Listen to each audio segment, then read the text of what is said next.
What is up, guys? Coop here, and today we're going to be looking at 5 of my favorite personal builds for starting off the game. Now, these are not specifically go-to best builds for out the game, but these are ones that are really good for starting off your character and sort of jumping into Fort Joy and for Act 1 until later on where you can respec.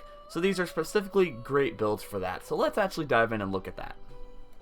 The first one is my rogue build. I specifically like this build with a undead based character, basically because of one, the thievery, and also the good old play dead ability. So this is one of the ways that you can escape combat or sort of keep the attention off of you. And that's really important, especially when you're playing a rogue. You're not exactly the most armored character out there, but you're able to take a few little hits, but this is a way of getting a escape.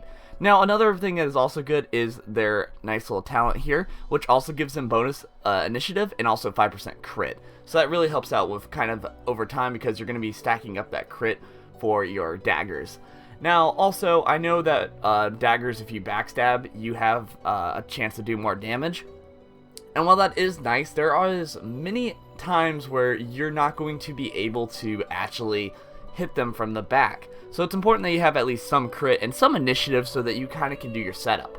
Now, we have another escape here with Chameleon Cloak. Chameleon Cloak is really nice because it allows you to be completely invisible and also move around to where you need to go. Obviously, a go-to for a rogue-based character. And then the next one is Backlash. So this is like your teleport, so you're able to teleport behind them and actually get those backstabbing crits that you really enjoy. So another way of traversing around the sort of area. So this is really good for if you want to get into that rogue feeling really fast. Now next is Adrenaline. I added Adrenaline in there because when you have that sort of backstabbing thing going on, you don't really want to give that up. And I really don't blame people for that. So you want to make sure that if you have yourself behind their back, you want to make sure you do the maximum amount of damage. So doing Adrenaline and popping that right when you're behind them, or popping it when you need to run away, is overall a really good thing to do. Now, I would suggest putting a point into Thievery, just because as an undead character, you don't require lockpicks. And this will also allow you to not only steal a little bit from people and get some spells really early on, but also just allows you overall to kind of get that sort of rogue field going on. So, especially if an undead character, Thievery is always a must. Now, you will have some extra points to put in with having Polymorph. I usually put it in Finesse and Wits and kind of split it between the two of them. Also, having a decent amount of Wits is kind of awesome because you are able to find hidden treasures and traps and stuff a lot easier, and you'll have that initiative and crit that is so helpful. So, anyways, that is the rogue build, and also make sure you choose Hot-Headed because Hot-Headed gives you, more crit and more accuracy, and you have all those escapes to make sure that you're at full life. Okay, next is one of my favorite builds. It's like a Pyromancer sort of plate wearer.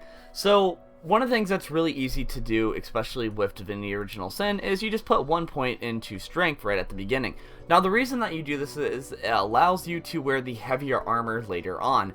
So as you go throughout Fort Joy, you'll start having gear that requires a strength of 11, and this allows you to wear your heavy armor, so you're able to take a lot of hits and things, while at the same time being able to dish out your spells. Now you only need 1 point, you don't need to put any more points in the strength. The rest of the time you're going to be putting it into intelligence and constitution, but in general that's very helpful for what you're going for. Now the reason that we're putting points into intelligence is we're also going to be beefing up some of those fire spells that are going to be really helpful later on. So we start off with Geomancer and Pyrokinetic, and the reason that we do that is because we are trying to make sure that we have fire out there, because the rest of the time we are going to be putting our points into Pyrokinetic and increasing our fire damage. Now you're probably saying, well, fire hurts us too, so why would we do that? The reason that we're doing that is because of Sophisticated. We get 10% fire resistance, and then later on we can obviously increase that with some of our armor, or later on get some magical armor. Like I said, this build you can change after Act 1. But the spells I chose specifically is Fossil Strike because we need to make sure that we have sort of oil on the ground that we are able to catch on fire. Otherwise, our fire doesn't really last that long. So it's important that we have that. I chose Ignition because it hits everything, and so multiple surfaces around instead of just like pinpointing where I want it, which can be helpful and also harmful at the same time. So if you really want Searing Daggers to kind of pick where you want, that's fine, but I just like kind of having this AoE, boom, I hit multiple targets, even if there's more than 3. So, And then the next thing I chose Fortify just to go along with that whole physical armor, making myself very tanky and whatnot. Now, you can choose kind of what weapon you want to go with this. Like I said, you're probably going to be changing later on. I like Fire Wands and Shield. I think that's a good combo, but that's up to you. Just keep in mind, like I said, that it's not really about the strength in the build. It's more about focusing on intelligence. And then the talent-wise that you're going to be probably using, you can use a variety of different things, such as Comeback Kid to keep yourself alive and afloat. And then the one that I really suggest, though, is Far Out Man. Just because later on you're going to be getting a lot of these fire spells that you really want to use. Another one that's also good is Salvage Sortilege, just because it allows your magical spells to gain crit chance, and you may not have much crit at the beginning, but you can change that later on as well. There's a few different ones in here, so this one has like a lot of different stuff you can do. Demon's a really good one though. I like Demon the most because you get that huge fire resistance and all that, and then also with all that, it kind of goes with the build, and then you have 25% resistance to fire, and then you have the physical armor, so you don't have to worry about magical armor breaking too much. Next is my Ranger build. So this is specifically a build that I have been testing out recently. I use a elf-based character because of Flesh Sacrifice, which gives you an additional 1 action point and also gives you a 10% damage increase. Very helpful, especially from afar. You do lose Constitution, however, you're kind of a ranger, so you're not really supposed to be in the nick of battle anyway.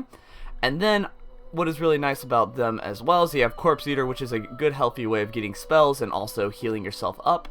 And then, if we actually look at the presets here, I put a point into Huntsman, because obviously, you know, you're a hunter, you're shooting a bow or a crossbow, depending on your preference. So obviously that's a good point to have in there. And then I put in a point into Polymorph. Now this looks very similar to the Rogue build, but trust me, there's some minor differences that we do. And then we also do our attributes the same way. And also the talent is the same. So Hothead, because of the crit and the accuracy, it's very important that you hit him from afar. But the skills are a little bit different. So the one thing that I like to do is Ricochet, because it hits multiple targets. That's very helpful, especially when you have... Most fights, you're not going to just be fighting one guy. You're going to be fighting multiple guys at once. So it's very helpful to have a ability to where you can hit those multiple targets and break their armor down. Now, I chose 2 different things here to help us out. Now, this is a character that you really specifically want to pick up someone else along the way. But I chose Chicken Claw. Now, Chicken Claw, I chose this ability because it's important that as a range-based character, we break their armor. And then if they start making their way up to us, we have a way of getting them away from us. So doing Chicken Claw is sort of your crowd control ability to get them out of your face. The next I chose Chameleon Cloak because it's just a really good sort of leather-based, roguish spell. Like, it's just one of the best ones out there because it gets you out of combat. It allows you to position yourself where you need to be. So if at the start of combat there's a lot of guys around you, Chameleon Cloak, find yourself some high ground, shoot them down, do a crap ton of damage, and then you're all good.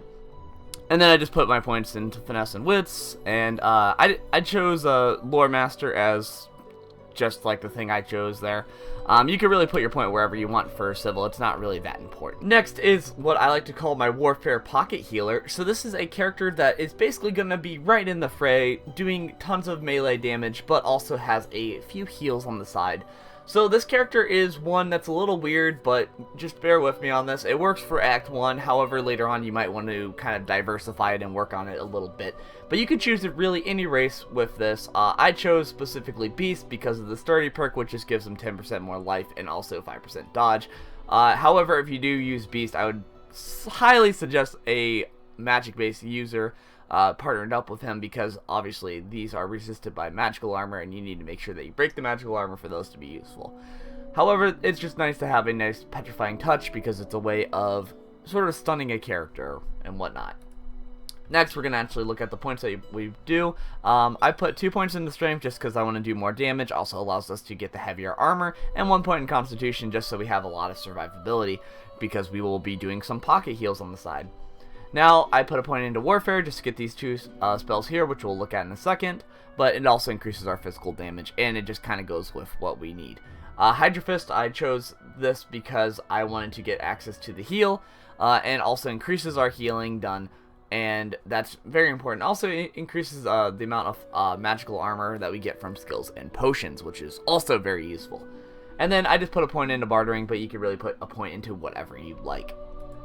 Now, let's go for the spells here. We got Battering Ram. I like this because it allows you to jump right into combat, and it allows you to have a knockdown, which is very helpful if you are trying to destroy their physical armor. So having that sort of knockdown is one of your ulterior sort of stuns and crowd control based abilities. Next, I got Battle Stomp, just because it can hit multiple people in a cone, and if they have no physical armor, you can destroy that and knock them down for a turn. So another stun. And then from there, we got Restoration, which just heals us. So that's very nice to have. Now, it is important, though, with Hydro, everybody likes to sometimes assume that you can increase your healing by increasing your intelligence. That is not the case. You actually have to put points into Hydro to increase your healing overall. But as time goes on, you will be able to diversify your character a little bit more. Now, for talents, I chose Comeback Kid because we want this guy to stay alive and to make sure that we are able to do heals. It's only Act 1. Comeback Kid is kind of useful in some scenarios and sometimes really not, but this is only for Act 1. Comeback Kid you can change later on to some other things to really help you out. I just chose it because I wanted to make sure that this character is alive, and if he stays alive, in case, like, say our healer goes down, we at least have this guy to sort of heal on the side. So that's very important, especially when you are trying to get through some of those harder boss battles. Having a way of getting other heal alternatives is very nice. The next build is the Summoner build. This is one of my personal favorites. You could choose really any human character. I just chose her for this case. But the main thing is the Encourage build, which is going to be increasing the power of our summons. Basically, our totems and Incarnate are also all going to get beefed up by their primary attributes. Then I also chose this because of the talent here that allows you to have bonus initiative and 5% crit. The crit's not that important, the initiative is the main thing that is important, especially for early on. Now, I put all my points into Constitution because you want to make sure your summoner's alive as long as possible, because if your summoner dies, you lose all your totems and everything, and that really sucks. So the main thing is just having yourself be a beefcake character. Very beefy, not taking much damage, things like that.